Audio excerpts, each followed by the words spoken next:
Hi friends, இன்றைக்கி என்ன topic பார்க்க போகிறோன்னா தமிழ்நாட்டின் சமூக சீர்திருத்தவாதிகள். இதில் யாரை பற்றி பார்க்க போகிறோன்னா ராமலிங்க சுவாமிகள். அதாவது வள்ளலார் என பிரபலமாக அறியப்பட்ட ராமலிங்க அடிகள் அல்லது ராமலிங்க சுவாமிகள். இவர் எப்போ பிறக்கிறாரு பார்த்தீங்கன்னா 1823 அக்டோபர் 5ஆம் நாள் பிறக்கிறாரு.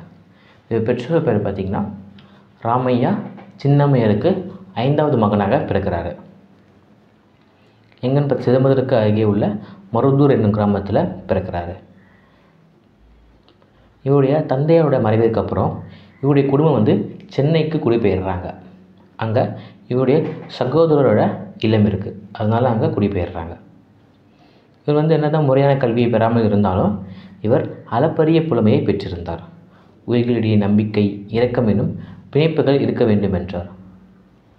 துயரப்படும் உயிரினங்களை பார்த்து இரக்கம் கொள்ளாதவர்கள் கல் நெஞ்சக்காரர்கள், அவர்களின் ஞானம் மேகங்களால் மூடப்பட்டிருக்கும் என்னும் கருத்தினை முன்வைத்தார். இவர் செடி கொடிகளிடமும் இரக்கத்தை காற்றார். இதற்கு பேர் பார்த்திங்கன்னா ஜீவகாருண்யம் என்றார். இதற்கப்புறமா 1865 பார்த்திங்கன்னா இவர் சமரச வேத சன்மார்க்க சங்கம் அவரோட அமைப்பை நிறுவுறாரு. 1865 சமரச வேத சன்மார்க்க சங்கம் என்னும் அமைப்பை நிறுவுறாரு. பின்னர் இது சமரச சுத்த சன்மார்க்க சங்கம் என பெயர் மாற்றம் செய்யப்படுது. 1865 சமரச வேத சன்மார்க்க சங்கம் என்ற அமைப்பு பார்த்திங்கன்னா சமரச சுத்த சன்மார்க்க சங்கம் என்று பெயர் மாற்றம் செய்யப்படுது. 1867 தென்னிந்தியாவில் ஒரு கொடிய பஞ்சம் ஏற்பட்டிருக்கும். இதை கருத்தில் கொண்டு 1867 வடலூரில் இவர் மக்களுக்கு இலவசமாக சாப்பாடு போட்டிருப்பார். 1867 சாதி எல்லைகளை தாண்டி அனைத்து மக்களுக்குமான இலவச உணவகத்தை வடலூரில் நிறுவினார். இவர் இயற்றிய ஏராளமான பாடல்கள் பார்த்திங்கன்னா திருவருட்பா என்ற தலைப்பில் தொகுக்கப்பட்டன. இந்த திருவருட்பா எப்போ தொகுக்கப்பட்டதுன்னு பார்த்திங்கன்னா அதே வருஷம் 1867 தான் திருவருட்பா என்ற நூலும் தொகுக்கப்பட்டிருக்கும். 1867 ரெண்டு விஷயம் நடந்திருக்கும். ஒன்று வடலூரில் சாப்பாடு போட்டிருப்பார், இன்னொன்று திருவருட்பாவும் தொகுக்கப்பட்டது. இந்த திருவருட்பா பார்த்திங்கன்னா 6 திருமுறைகளாக தொகுக்கப்பட்டிருக்கும். இந்த முதல் 4 திருமுறைகளை இவருடைய தலைமை சீடரான தொழுவூர் வேலாயுத முதலியாரால் வெளியிட்டப்பட்டிருக்கும். முதல் 4 திருமுறைகளும் இவர் தான் வெளியிட்டிருப்பார். இவருடைய தீவிரமான சிந்தனைகள் பழமைவாத செய்வர்களை ஆழமாக புண்படுத்தியதால் அவர்கள் வள்ளலாரின் பாடல்களை மருட்பா என கண்டனம் செய்கிறாங்க. இந்த மருட்பான்றதுக்கு என்ன பொருள் பார்த்திங்கன்னா அறியாமையின் பாடல்கள். அடுத்து வைகுண்ட சுவாமிகள். தென்னிந்தியாவின் தொடக்ககால சமூகத்தின் போராளிகளில் ஒருவரான வைகுண்ட சுவாமிகள். இவர் எங்கே பிறக்கிறார் பார்த்திங்கன்னா கன்னியாகுமரிக்கு அருகில் உள்ள சாமித்தோப்பு என்று அழைக்கப்படும் சாஸ்தா கோவிலை என்னும் கிராமத்தில் பிறக்கிறார். சாஸ்தா கோவிலை என்ற ஒரு கிராமத்தில் 1809 பிறக்கிறார். இவருடைய பெற்றோர் பார்த்திங்கன்னா இவருக்கு முடிசூடும் பெருமாள் அப்படின்னு சொல்லிட்டு பெயர் வைக்கிறாங்க. இவருடைய இயற்பெயர் பார்த்திங்கன்னா முடிசூடும் பெருமாள். இந்த பெயரை பற்றி பார்த்திங்கன்னா உயர்சாதி இந்துக்கள் எதிர்ப்பு தெரிவித்ததால் அவரின் பெற்றோருடைய பெயரை முத்துக்குட்டி என மாற்றுறாங்க. இவருடைய பெயர் இயற்பெயர் முடிசூடும் பெருமாள். இது உயர்சாதி இந்துக்கள் கண்டனம் தெரிவிக்கிறாங்க இந்த பெயருக்கு. அதனால் இவர் முத்துக்குட்டி அப்படின்னு சொல்லிட்டு ஒரு பெயர் வைக்கிறாங்க அவங்க பெற்றோர். முத்துக்குட்டிக்கு முறையான பள்ளி கல்வியை பெரும் வாய்ப்பு கிடைக்கவில்லை. அடுத்தவர் என்ன பண்ணுறாருன்னா திருவிதாங்கூர் அரசின் உயர்சாதியினரின் கடுமையான எதிர்ப்புகளிடையே அனைவரும் சமம் எனும் கருத்தினை போதித்தார். அடித்தட்டு மக்களின் உரிமைகளை ஆதரித்தார். இவர் என்ன சொல்லியிருக்காருன்னு பார்த்தீங்கன்னா வைகுண்ட சுவாமிகள் ஆங்கில ஆட்சியையும் திருவிதாங்கூர் அரசின் ஆட்சியையும் முறையே வெள்ளை பிசாசுகளின் ஆட்சி என்றும் கருப்பு பிசாசுகளின் ஆட்சி என்றும் என்று விமர்சிக்கிறார். யாருன்னா வைகுண்ட சுவாமி பெருமாள்.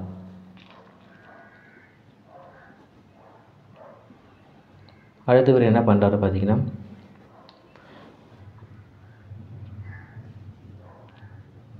இவர் திருச்செந்தூர் கோவிலுக்கு சென்றிருந்த போது திருச்செந்தூர் கோவிலுக்கு சென்றும்போது அங்கே இருக்க கடலில் குளிச்சிருப்பார்.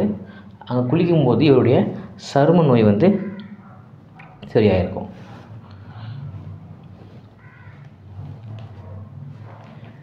இவருடைய வாழ்க்கை வரலாற்று ஒரு நூல் பார்த்திங்கன்னா அகில திருட்டு அம்மானை. இந்த அகில திருட்டு அம்மானை என்ற நூலை யார் எழுதுகிறாங்கன்னு பார்த்தீங்கன்னா இவருடைய சீடரான ராமகோபால் என்பவரால் எழுதப்பட்டது. இந்த அகில திருட்டு அம்மானை வந்து வைகுண்ட சுவாமிகளோட வாழ்க்கை வரலாறு. இதை எழுதுகிறவர் யாருன்னு பார்த்தீங்கன்னா ராமகோபால். எப்படி ராமலிங்க அடிகளாரோட சீடர் ஒருவர் வேலாயுத முதலியார் வந்து வெளியிட்டார் 4 திருமுறைகளையும், அது மாதிரி வந்து இங்கே வந்து வைகுண்ட சுவாமிகளோட வாழ்க்கை வரலாறு யார் எழுதுகிறாங்கன்னா ராமகோபால். அகில திருட்டு அம்மானை. வைகுண்ட சுவாமிகள் தோற்றுவித்த வழிபாடு தலங்கள் வந்து பார்த்திங்கன்னா நிழல் தாங்கல் என்று அழைக்கப்படுது. இவர் தோற்றுவித்த வழிபாடு தலங்கள் நிழல் தாங்கல் என்று அழைக்கப்படுகிறது. அது மட்டும் இல்லாமல் இவருடைய சீடர்கள் வந்து பார்த்திங்கன்னா இவரை மரியாதையுடன் ஐயா என அழைத்தனர். இவருடைய சீடர்கள் யாருன்னா வைகுண்ட சுவாமிகளோட சீடர்கள் வந்து இவரை ஐயா என்று அழைத்தனர். ஐயா என்றால் தந்தை. அவருடைய சமய வழிபாட்டு முறையே ஐயா வழி என்றறியப்பட்டது.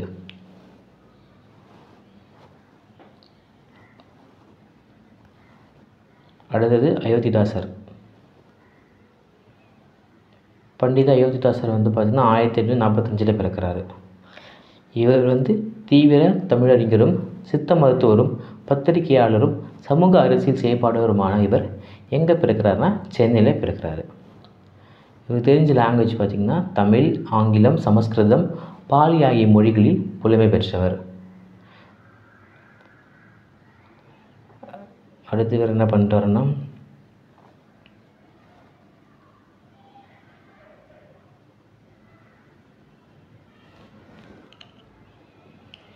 ஒடுக்கப்பட்டோரின் கோவில் நுழைவுக்கு ஆதரவாக குரல் எழுப்புவதற்காக பண்டித அயோத்திதாசர் அத்வைதானந்த சபா எனும் அமைப்பை நிறுவுறாரு. எதுக்காக இது வந்து நிறுவப்படுதுன்னு பார்த்திங்கன்னா ஒடுக்கப்பட்டோரின் கோவில் நுழைவுக்கு ஆதரவாக குரல் எழுப்புவதற்காக அத்வைதானந்த சபா எனும் அமைப்பை நிறுவுறாரு 1882. அயோத்திதாசரும் திரவியம் என்பவரும் திராவிட கழகம் என்னும் அமைப்பை நிறுவுறாங்க. எப்போனா 1882 திராவிட கழகம். மேலும் 1885 திராவிட பாண்டியன் என்னும் இதழையும் தொடங்குறாங்க. 1885 திராவிட பாண்டியன். அடுத்து திராவிட மகாஜன சபா என்ற அமைப்பை 1891 நிறுவுறாங்க. 1891 நிறுவி இதோடைய முதல் மாநாட்டை எங்கே நடத்துகிறாங்கன்னு பார்த்தீங்கன்னா நீலகிரியில் நடத்தினர். 1891 திராவிட மகாஜன சபை அமைப்பு நிறுவப்படுது. இதனுடைய முதல் மாநாடு நீலகிரியில் நடக்குது.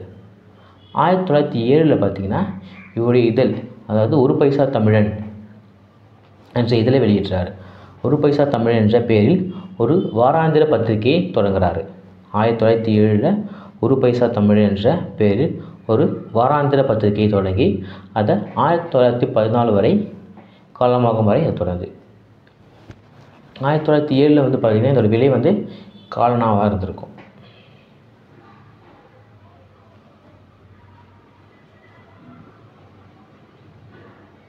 அதுக்கப்புறம் வந்து பிரம்மண சபையில் ஒருவரான H.S. ஆல்காட் என்ன பண்ணியிருப்பாருன்னா இவரை 1898 இலங்கைக்கு கூட்டிகிட்டு போயிட்டு அங்கே பௌத்த மதத்தை தழுவியிருப்பார்.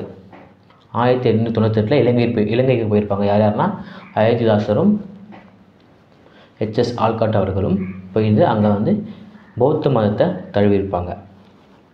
அதே ஆண்டில் பௌத்த மதத்தின் வழியே பகுத்தறிவின் அடிப்படையிலான சமய தத்துவத்தை கட்டமைப்பதற்காக சாகித்ய பௌத்த சங்கம் என அமைப்பை சென்னையில் நிறுவுறாங்க. சாகித்ய பௌத்த சங்கம் என அமைப்பை சென்னையில் நிறுவுறாங்க.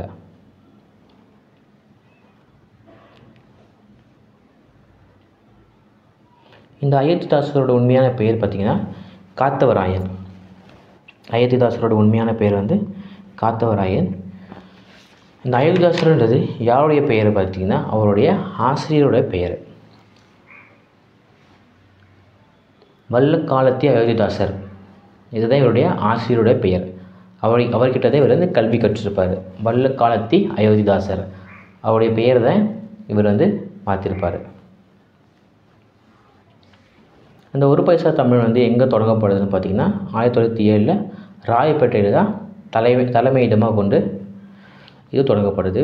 அது மட்டும் இல்லாமல் இவர் தமிழ் பௌத்த மறுமலர்ச்சி இயக்கத்தை தோற்றுவித்தவர் என்றும் இதை சொல்கிறாங்க. தமிழ் மறுமலர்ச்சி இயக்கத்தை தோற்றுவித்தவர் என்றும் சொல்கிறோம். அடுத்தது யாரை பற்றி பார்க்க போகிறோன்னா